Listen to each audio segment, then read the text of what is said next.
relationship with Martin and Lowell and what I feel about Lowell's book. Basically, I have to say it's the most amazingly, beautifully, thoroughly researched book of that era, of my era, and everybody from my generation is in it. And he has not only given his subjective opinions about what happened, he's asked everybody else's subjective opinions. It's very hard to get anybody to speak objectively about that era. But when you put all the subjective opinions together like Lowell has, you get a very good idea of what actually was going on. It actually will become in the future, I think, the textbook for this, for my generation. I just have to say that in about 1965, some of you may have heard of Graham Dunstan, who leads the fight against Pine Gap and the spy base there. He was the president of the Students' Union Council at the University of New South Wales in '65. And I used to go on to the meetings, and he was trying to explain to the students what the counterculture was. This is a student group mainly made up of engineers and commerce students. And it was the birth of the counterculture at that time. It was just the beginnings. And I still remember him saying this fabulous phrase. He said, the counterculture, it's actually made up of people like us who are trying to turn their lives into an art form. And it was a year later when I met Martin that I realised what he was talking about. Because all the various things that Martin did, he was turning his life into an art form. He wasn't doing the Brett Blakely and having an exhibition every year and watching the value of paint go up and up and up. He was making a life as an art form. He invented appropriation for me. And I started in 1966. I started appropriating Martin.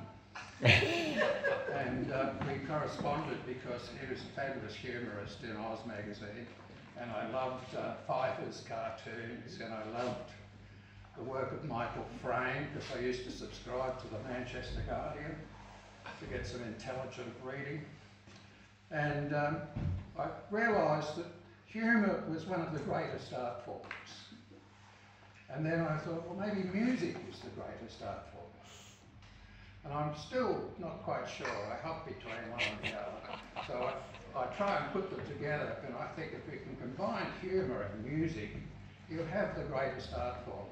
And when you look at Martin's paintings, they are not just paintings. You are looking at music. You're looking at poetry. And that's the inspiration that I got from Martin at that time. So I started turning his cartoons from Oz magazine into happenings, which we performed at university. And that's how I started playing with light and music and humour. Going to Martin's place, quite often there'd be a young man there who'd pop out, and it was Lowell. He was always popping up from here and there, wherever Martin was. And his family was there too. And I didn't really get to know Lowell well until a few years ago when I came up the mountains and I went down to his house and met his family and met Robbie. And he showed me his office. And his office is a small office, but floor to ceiling, stacked with cassette tapes and CDs and recordings. And it's all recordings of Martin Sharp. And I thought, wow, this is extraordinary. And Tiny Tim. Martin Sharp and Tiny Tim, you can't have one without the other. And so I thought this was extraordinary. And I said, you know, what are you going to do with all this?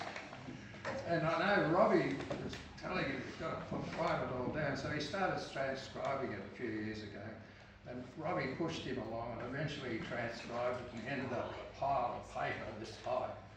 And from those transcriptions, he then started interviewing how many people, I don't know, maybe 30 or 40 different people, to get all their different impressions, which you could then collect together to make an objective story.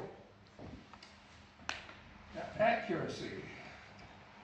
You could talk for hours about the extraordinary character that was Martin Sharp, a complex and positive force. But in Lowell's two books, it's all there. I learnt so much that I didn't know. I thought I knew a bit about what was going on in those days. But I learned so much more from reading these books. Everyone was there. Everyone. And it occurred to me that that was the unique thing about Martin. He included everyone in his art, in his life. He included all the eccentrics. And most important, in my view, are his influences and the influences on him from the eccentrics in the world, the unconventional, the mavericks, the eclectic, free-spirited bohemians, people who see the world differently, people who are not willing to adopt the values of the mainstream, people estranged from mainstream art, individuals, nonconformists, free spirit, unorthodox, the bohemian, the outsider and the rebel, people who are animated, not animatronic, those who question authority and think for themselves. At Martin's funeral in the little church in George Street, John Lewis made particular mention of all the eccentrics in Martin's life, and he named them. Martin bridged, for me, the great divide between mainstream and pop art. He encompassed everything. And that was symbolised, when you see many of Martin's paintings and posters, you'll see the Opera House, the Harbour Bridge, and Luna Park on the other side of the Harbour Bridge. And Luna Park is always leering across the harbour at the stage Opera House underneath this cloud of the Harbour Bridge. And it sums up, I think, the way Martin approached art. Now, I have a self-justification research institute, which you probably don't know, and I just try and figure out what's going on in my brain sometimes. And so I read a lot, and I read a Harvard psychologist called Shelley Parson, who was talking about eccentric people, and she says they tend to be more creative because of cognitive disinhibition.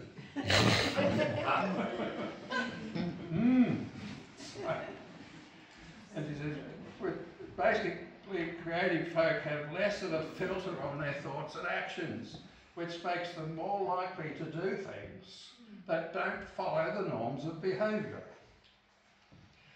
Now, in this ever more conservative world that we live in now, it's good to encourage our differences and to fight back.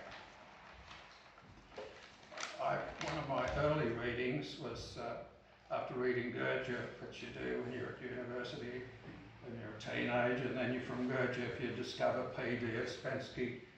And in his great book, A New Model of the Universe, written in 1929, when he was observing the slow rise of fascism in Germany, he said that the logical evolution of a fascist state would end up being a termite mound.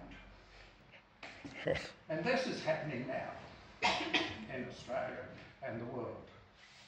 And we have to fight back. These people who think for themselves, you people, were of great importance to Martin. Why? Because they cannot be bought. Another psychologist I read is Frank X. Barron. He said the creative genius was both more primitive and more cultured, more destructive, more constructive, occasionally crazier, yet adamantly saner than the average person. They were were more introspective. This led to increased self-awareness, including a greater familiarity with the darker and more uncomfortable parts of themselves, because they engage in the full spectrum of light, both dark and light. Both light, which interested me, and dark. You cannot have one without the other.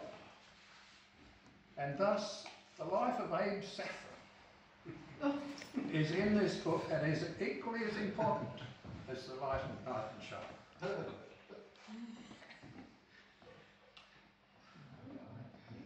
It's like the archetypes of love and lust, of good and evil, in that great film, my favourite film of all time, Les Enfants de Paradis. I think Martin saw us all as children of the gods, in both meanings of the word. In today's straighter, more conservative world, all that learned to read this book and carry on. I spoke to Sandy Gutman the other day, ostentatious, about asking him if he was coming along, and he said, he wrote to me on Facebook. Marty, he was a complex character, always funny, always on the money. I miss him.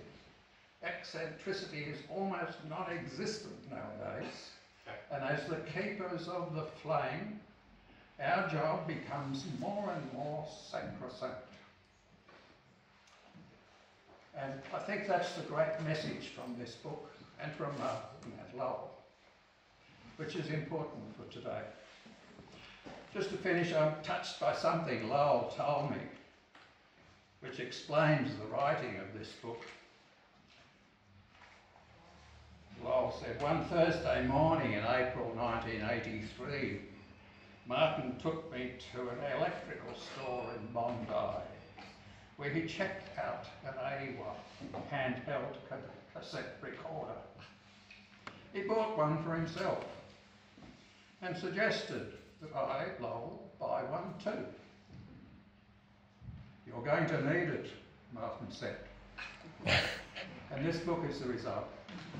Aww.